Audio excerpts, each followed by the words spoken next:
It's the one unwritten rule of planetary landing that 60 years of spaceflight has never once broken. From the Soviet Luna 9 in 1966, to the Apollo landers in the 70s, to the Odysseus mission in 2024. No one, and I mean no one, has ever dared to go rogue on this rule because it challenges the very philosophy that spaceflight, namely landing in space, is built on. Folks, enter our maverick of the hour, Mr. Elon Musk. This one rule has never been violated, it's never needed to be, it's always made sense, it's always worked. So why is one man so hell-bent on changing it? Let's think about it for a second. Everything that needs to land has legs. Planes have legs that fold, helicopters have legs that are fixed. Every single spacecraft that has ever touched the surface of another world has complied with the rule and had legs. Elon looked at that rule, then looked at the moon, then looked at SpaceX and said, but what if we just didn't? No legs, no struts, no folding mechanisms, just a 100-ton steel rocket descending to the lunar surface and touching down on its own belly. Makes sense, right? But for the rest of us, the audacity, the design, the technological scientific power of that idea is genuinely hard to process. And the engineering behind it, truly brilliant. So brilliant, in fact, that the world's most famous rule breaker almost pulled it off. Because here's the thing nobody tells you about the legless Starship proposal. NASA didn't reject it because it was crazy. NASA rejected it because it was crazy close to actually working. And the gap between a brilliant, foolproof, legless moon landing with a human crew aboard and complete catastrophic failure is so fine that NASA just isn't prepared to roll the dice on. It's a gap that has ended missions and ended lives before. So what exactly did SpaceX propose? How close did it actually get? And what does the fact that they even tried it tell us about where moon landings are going next? Let's start with why you'd want to remove legs in the first place, because on the surface it sounds like the kind of idea that gets you laughed out of a boardroom. Except Elon's boardroom doesn't work like that. It thrives on that. The core philosophy at SpaceX has always been the same. If a part doesn't exist, it can't fail. It sounds almost too simple to be a serious engineering principle, but follow it to its logical conclusion, and it becomes genuinely radical. Landing legs aren't just metal sticks. They're entire systems, folding mechanisms, hydraulic or pneumatic pistons, sensors, actuators, dedicated control software, structural reinforcements to handle the load when they deploy. Each leg is essentially a miniature spacecraft within a spacecraft. One more thing to design, one more thing to test, one more thing that can fail at the worst possible moment 250,000 miles from the nearest repair shop. And Starship doesn't have one leg, or two, or three. A fully legged lunar Starship carries six separate systems, each one a potential single point of failure during the most critical seconds of the entire mission. Trying to land, the interstellar equivalent of a parallel park during a busy Saturday morning shop. So SpaceX ran the numbers on what eliminating all of that actually meant. 8 to 10 tons of hardware, hinges, pistons, sensors, titanium struts, all gone. Every kilogram of that saved weight instantly becomes payload. Payload being the total weight of all mission essential cargo. And because we're talking about Elon building a town on the moon, every single ounce of payload matters. Science equipment, supplies, life support consumables, mission extension. The legless Starship could carry approximately 7 extra tons to the lunar surface compared to the legged version. 7 tons. That's not a rounding error, or yours truly making a narrator's error. That's the difference between staying for lunch for flags and footprints and moving in with favourite Aunt Carol and staying a while. But none of that matters if this rule-breaking landing can't physically be performed. So how do you put a 50-metre tall, 100-ton rocket down on a surface without legs and keep it upright? SpaceX's answer? Well, we'll just put it on its side then. A horizontal landing concept, something called plume surface interaction, folks, I can guarantee is the most elegant engineering idea you'll hear today. About 30 seconds before vertical touchdown, a ring of nozzles at the base of Starship would fire streams of hot gas downward at a 45-degree angle. Not to slow the descent, the Raptor engines handle that, but specifically to blow loose dust away and compress the regolith underneath into a temporary landing pad. Genius. Leaving 20 to 30 centimetres of compacted lunar soil, hard enough to withstand roughly 25 kilopascals of pressure, comparable to a car tire on Earth. It could even flatten surface slopes up to 10 degrees, self-leveling the landing zone before the vehicle ever touches it. In simulations, it worked. The compacted surface held. The vehicle stayed upright. If this had been a cargo mission, it might have been the whole story. But SpaceX didn't stop there, because apparently one radical idea wasn't enough. From there, the horizontal landing concept has to be the most ambitious thing any engineering team ever put on paper.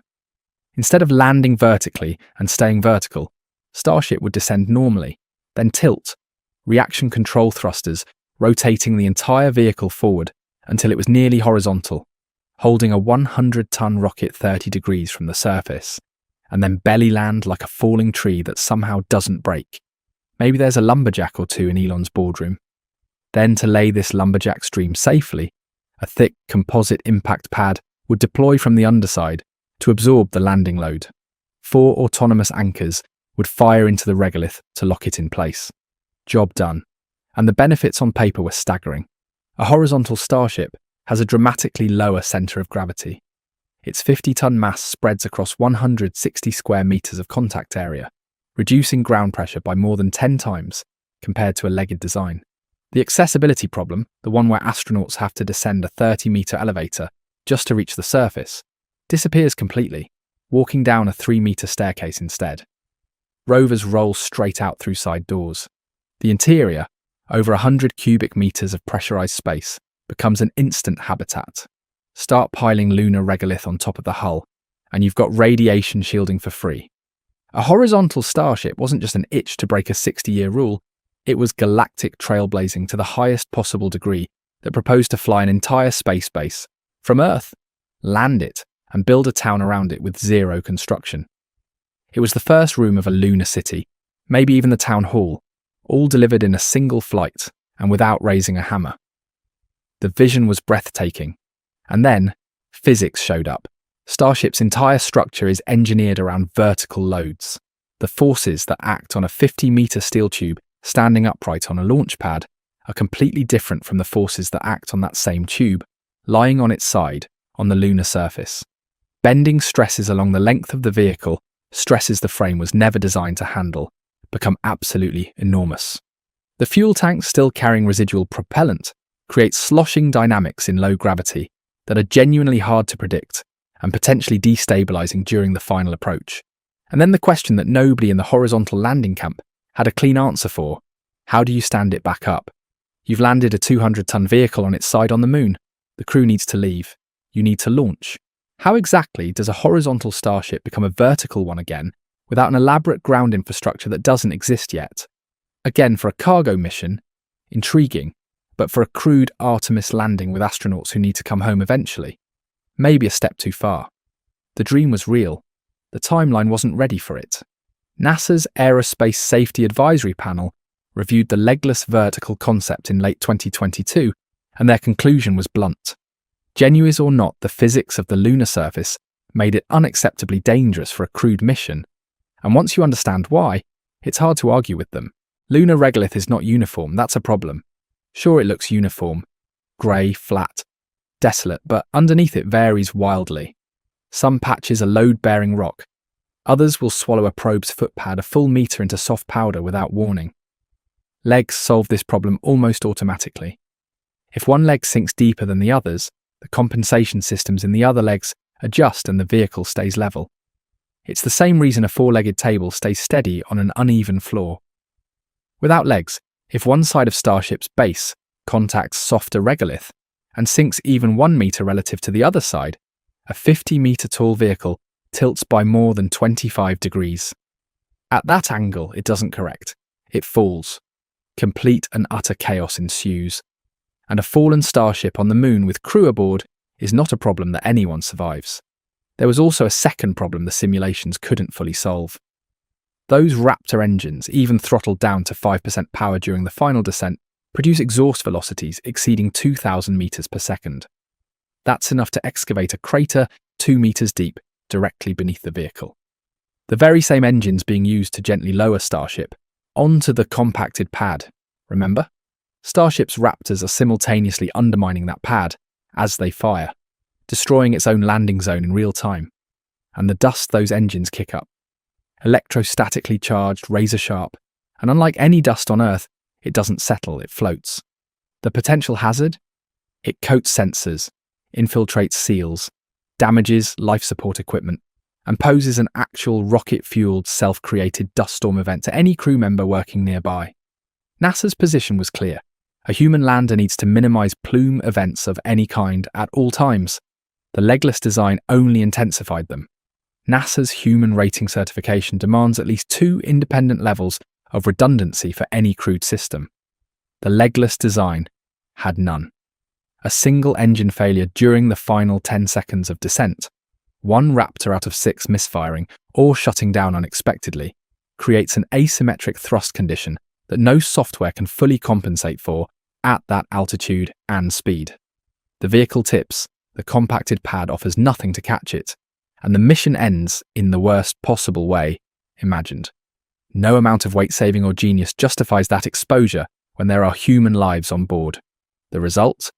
By early 2023, SpaceX made the call, and with the boardroom lumberjacks bitterly disappointed, the unwritten rule lives on, unbroken. 6 retractable titanium landing legs, featuring self-adjusting pistons and honeycomb dampers capable of handling terrain slopes up to 15 degrees, were added back to the Starship HLS design. The weight returned, payload capacity returned to maximum, and the audacious, beautiful, never done before, genuinely brilliant legless concept was quietly shelved and remains unattempted. SpaceX got closer to making it work than anyone has any right to expect. The plume surface interaction system was real engineering, not hand-waving. The horizontal landing concept identified genuine problems with conventional vertical landers and proposed genuine solutions to them. These weren't moonshot ideas in the dismissive sense.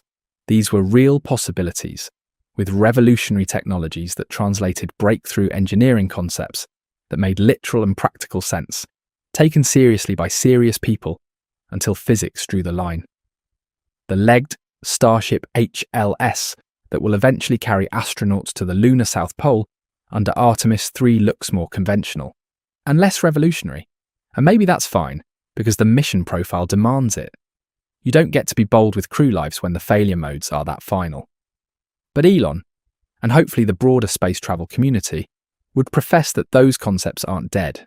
They're waiting. And when the goal shifts from visiting the moon to living on it, when Starship is delivering cargo to a permanent base rather than returning a crew to Earth, the math changes completely. The horizontal lander becomes a habitat from the moment it touches down. The legless design sheds weight that becomes years of supplies for its interstellar citizens. The ideas that were too radical for 2023 might be exactly right for 2035.